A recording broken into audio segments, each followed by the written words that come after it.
இன்னைக்கு வந்து micro Green's வச்சு ஒரு சாலட் தான் பண்ண போகிறோம். ஃபஸ்ட்டு வந்து மைக்ரோ கிரீன்ஸ் எப்படி க்ரோ பண்ணுறது, அது என்ன ப்ரொசீஜர் அப்படின்னு ஆல்ரெடி நான் வீடியோ போட்டிருக்கேன். பார்க்காதவங்க பார்த்துக்கோங்க. இப்போ வந்து க்ரோ ஆன மைக்ரோ கிரீன்ஸ் இருக்குல்ல, அதை மட்டும் தனியாக எடுத்துக்கிறேன். எடுத்துட்டு அதோட வந்து நம்ம வேர் இருக்கோம், அதை வந்து நல்லா கட் பண்ணி எடுத்துக்கோங்க. நான் எடுத்ததுக்கப்புறம் மீதி பேலன்ஸ் இருக்குல்ல, நல்லா வந்து தண்ணி ஸ்ப்ரே பண்ணி விட்டுக்கு அது திருப்பி அதுக்கடுத்து க்ரோ ஆகட்டும் அப்படின்னு சொல்லிட்டு நம்ம தேவைப்படும்போது கொஞ்சம் கொஞ்சம் கூட நம்ம எடுத்துக்கலாம்.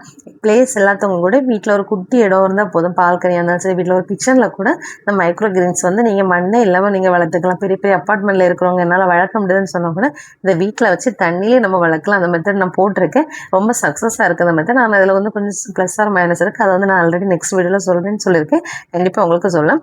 அதுக்கப்புறம் இந்த பச்சை இது இருக்குல்ல, க்ரோ பண்ணுறதுக்கு அதை வந்து குட்டி குட்டியாக கட் பண்ணி கேரட் போட்டுக்கோங்க. இதில் வேறு குக்கும்பர் வேணும்னா கூட நீங்கள் போட்டுக்கலாம். அப்புறம் கொஞ்சம் சால்ட் அண்ட் லெமன் ஜூஸ் விட்டுக்கோங்க.